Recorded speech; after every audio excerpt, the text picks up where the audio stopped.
प्यारे दोस्तों, हम सब अपनी जिंदगी में गलतियां करते हैं और कभी ना कभी दूसरों से माफी मांगने की जरूरत पेश आती है। खुदा हमें बार बार माफ करता है, लेकिन सवाल यह है, क्या हम भी दूसरों को माफ करने के लिए तैयार हैं? आइए एक कहानी सुनते हैं जो हमें दिखाती है कि दूसरों को माफ करना क्यों जरूरी है। एक बादशाह था जिसने अपने नौकरों का हिसाब लेने का फैसला किया।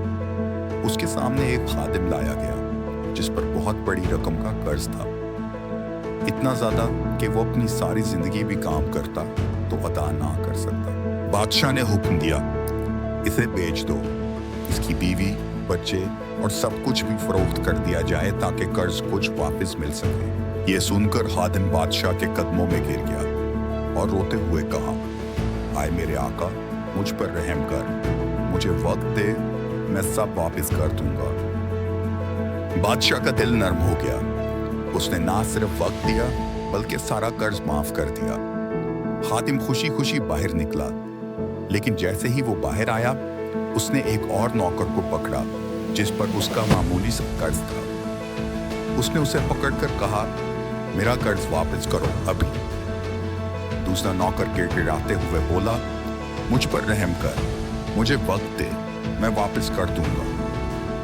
मगर उस खादिम ने इनकार कर दिया और उसे कैद खाने में डाल दिया। जब बाकी नौकरों ने यह मंजर देखा तो बहुत दुखी हुए। उन्होंने जाकर बादशाह को सब कुछ बता दिया।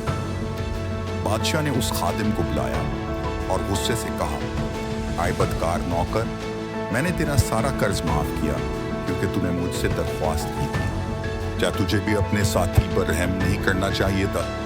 फिर बादशाह ने हुक्म दिया कि उसे सख्त सजा दी जाए, यहां तक कि वो पूरा कर्ज अदा करे। प्यारे दोस्तों, ये कहानी हमें एक अजीम सबक देती है। जिस तरह खुदा हमारी बेशुमार गलतियों को माफ करता है, उसी तरह हमें भी दूसरों की गलतियों को माफ करना चाहिए। अगर हम माफी नहीं देंगे तो हम भी सख्ती का सामना करेंगे। याद रखें, माफ करने वाला दिल ही असल में सुकून और बरकत पाता है।